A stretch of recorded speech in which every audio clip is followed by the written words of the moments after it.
రాష్ట్రంలో మళ్లీ కోవిడ్ కేసులు నమోదవుతున్న నేపథ్యంలో ఒంగోలు ప్రభుత్వ జనరల్ ఆసుపత్రి అప్రమత్తమైంది. కోవిడ్ ను సమర్థవంతంగా ఎదుర్కొనేందుకు ప్రత్యేక పోర్టబుల్ కోవిడ్ యూనిట్, ఐసోలేషన్ వార్డులు, టెస్టింగ్ సౌకర్యాలను సిద్ధం చేసినట్లు GGH superintendent doctor yes Manikya Rao తెలిపారు. ఆంధ్రప్రదేశ్లోని గుంటూరు, కడప, విజయవాడ, విశాఖపట్నం ప్రాంతాల్లో కోవిడ్ కేసులు నమోదు కావడంతో పాటు 4 మరణించిన ఘటనలు కూడా నమోదయ్యాయని పేర్కొన్నారు. రాష్ట్ర ప్రభుత్వ ఆదేశాలు, జిల్లా కలెక్టర్ రాజాబాబు సూచనల మేరకు జీజీహెచ్ లో 15 ప్రత్యేక కోవిడ్ బెడ్లు, ఐసోలేషన్ గదులు, 2 టెస్టింగ్ రూములు ఏర్పాటు చేసినట్లు వెల్లడించారు. అలాగే కోవిడ్ నిర్ధారణ కోసం 100 టెస్టింగ్ కిట్లు సిద్ధంగా ఉంచామని తెలిపారు.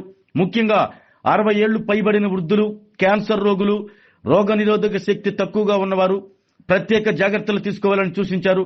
ప్రజలు ఎలాంటి భయాందోళనలకు గురికాకుండా వ్యక్తిగత పరిశుభ్రత పాటిస్తూ అవసరమైన జాగ్రత్తలు తీసుకుంటే కోవిడ్ ను సమర్థవంతంగా ఎదుర్కోవచ్చని తెలిపారు. కరోనా లక్షణాలు కనిపించినా లేదా అనుమానం వచ్చినా వెంటనే జీజీహెచ్ లోని కోవిడ్ కేంద్రాన్ని సంప్రదించాలని సూచించారు.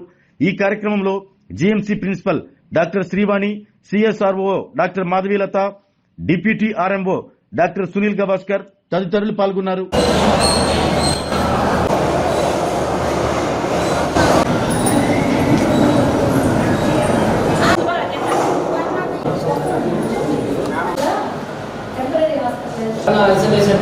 కరోనా ఐసోలేషన్ వార్డ్ అని చెప్పి టీసీ కొంచెం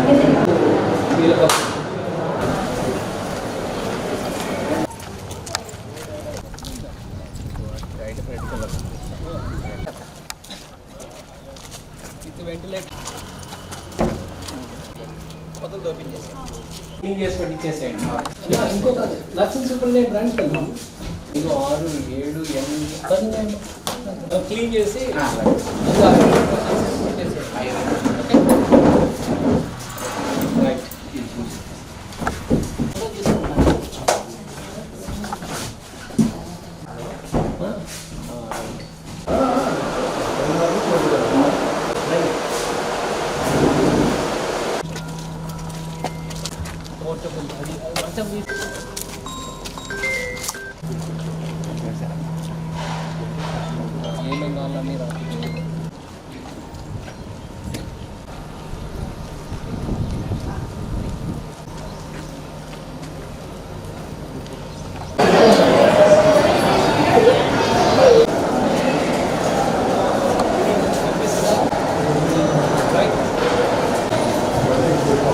నేను doctor Manikya Rao, superintendent Ongole general హాస్పిటల్లో. మేము మన గవర్నమెంట్ ఆఫ్ ఆంధ్రప్రదేశ్ సూచనల మేరకు ఈ అన్ని జనరల్ హాస్పిటల్ వారికి ఒక సూచించడం జరిగింది. డిఎంఈ గారు కానీ మాకు గవర్నమెంట్ కానీ కోవిడ్ కేసులు వస్తే మీరు సంసిద్ధంగా ఉండండి, అన్ని విధాల అన్ని విపత్కర పరిస్థితులు ఎదుర్కోవడానికి సిద్ధంగా అనేది మాకు మెసేజ్ వచ్చింది. మన జిల్లా కలెక్టర్ రాజబాబు గారి సూచనల మేరకు మరియు అందరు అధికారుల మేరకు మేము కొన్ని రూమ్స్ ఇక్కడ ఐడెంటిఫై చేయడం జరిగింది. దాదాపు 10-15 బెడ్స్, వాటికి సపరేట్గా వెంటిలేటర్ ఫెసిలిటీ పెట్టుకొని ఆక్సిజన్ సిలిండర్స్తో అరేంజ్ చేయడం జరిగింది. అదేవిధంగా 2 చోట్ల టెస్టింగ్ ఏరియాస్ ఐడెంటిఫై చేసి మేము ఎటువంటి రష్ వచ్చినా, ఎటువంటి చిన్న డౌట్ వచ్చినా కూడా వాళ్ళను సబ్జెక్ట్ చేస్తున్నాము. కోవిడ్ చేయడానికి కిట్స్ కూడా మా దగ్గర ఉన్నాయని తెలియజేసుకుంటున్నాను. ఒక 100 వరకు కిట్స్ ఉన్నాయి. ఒకవేళ ఏమైనా మాకు ఒక డౌట్ వస్తే, ఏ విధమైన డౌట్ వచ్చినా కూడా మేము దాన్ని పరీక్ష చేసి మైక్రోబయాలజీ వాళ్ళకి హ్యాండ్ ఓవర్ చేసి తదుపరి చర్యలు తీసుకోవడం జరుగుతుంది. ఇంతవరకు మాకు ఎటువంటి కేసు రాలేదని తెలియజేసుకుంటాం. మేము పక్క జిల్లాల్లో వచ్చినటువంటి పరిస్థితులకి మనకి తేడా ఉంటుందా? అవకాశాలు ఉంటాయి రావడానికి? అది పక్క జిల్లాలో గుంటూరు, విజయవాడ సైడ్ వచ్చింది అంటున్నారు. మనకి ఏదైతే ఆ దగ్గు, జలుబు, జ్వరము తీవ్రత ఉన్నప్పుడు మేము చేస్తామండి. డౌట్ వచ్చినప్పుడు అప్పుడు పాజిటివ్ వచ్చే అవకాశం ఉంటుంది. వచ్చినప్పుడు మేము వాళ్ళకు ఇంట్లో హోమ్ ఐసోలేషన్ కానీ క్రైటీరియాని బట్టి వాళ్ళు సిక్ ఉంటే మేము ఈ సపరేట్ వార్డ్స్ పెట్టడం జరిగింది. ఇక్కడ పెట్టుకోవడం కానీ జరుగుద్ది. మా టీం కానీ, అనెస్థీషియా టీం కానీ, మెడిసిన్ వాళ్ళు కానీ అందరం సంసిద్ధులుగా ఉన్నాం. మేము ఎటువంటి విపత్కర పరిస్థితి వచ్చినా కూడా మా కలెక్టర్ రాజబాబు గారి నేతృత్వంలో మేమంతా రెడీ అయిపోయి సార్ మాట కట్టుబడి మేము సిద్ధంగా ఉన్నామని తెలియజేసుకున్నాం. ఇప్పుడు వచ్చే కరోనాకు సంబంధించి మనుషుల మీద ఎట్లాంటి ప్రభావం చూపిస్తుంది?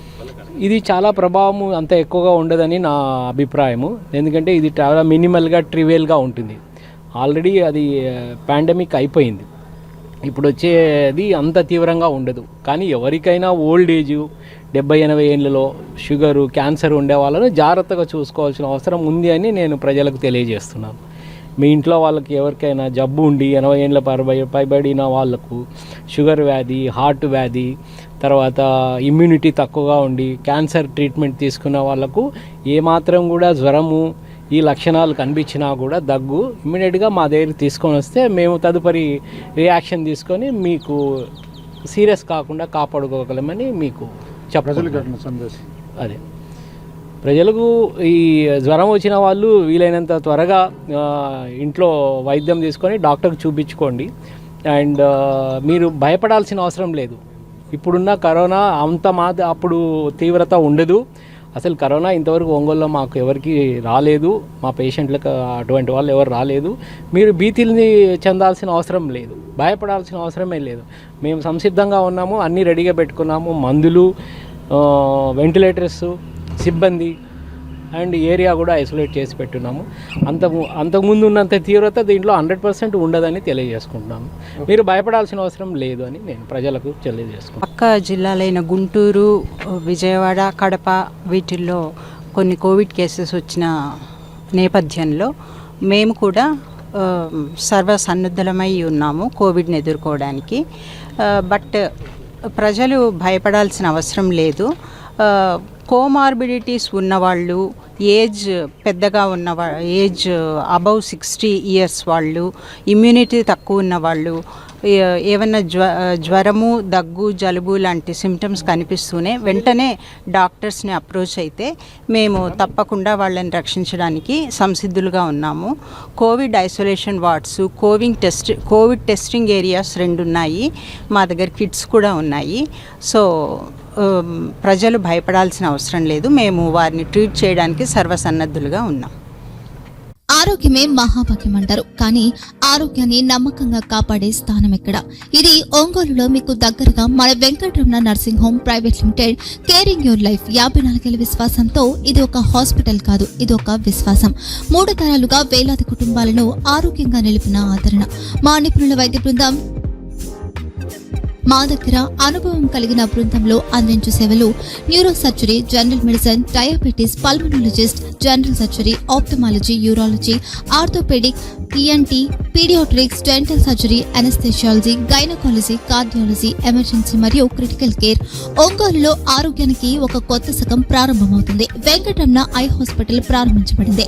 కంటి ఆరోగ్యానికి ప్రత్యేక పరిష్కారంగా ప్రభుత్వ ఉద్యోగులు, రిటైర్డ్ ఉద్యోగులు మరియు వారి కుటుంబ సభ్యుల కోసం ఈహెచ్ఎస్ ద్వారా వైద్యం. క్యాష్లెస్ సేవలు Mediassist, Star, GHPL, Aditya Birla, Bajaj Allianz మరియు ఇతర ప్రముఖ హెల్త్ స్కీమ్లు అందుబాటులో ఉన్నాయి. ఆరోగ్యశ్రీ, డాక్టర్ ఎన్టీఆర్ వైద్య సేవా నిధి అందుబాటులో ఉన్నాయి. చిరునామా ఆర్టీసీ బస్టాండ్ ఎదురుగా, Kurnool road, Ongole. Phone number 08592282623, cell number 9100679099. Eye hospital number 9866484770. Website www.venkatramanarsinghome.com. Facebook www.facebook.com/pkrnh. Venkataramana nursing home 3 తరాల విశ్వాసం, నూతనతతో కూడిన సేవ. మేము కేవలం చికిత్స చేయము, మేము శ్రద్ధ వహిస్తాం, పరిరక్షిస్తాం. సేవ చేయడం మాకు ధ్యేయం.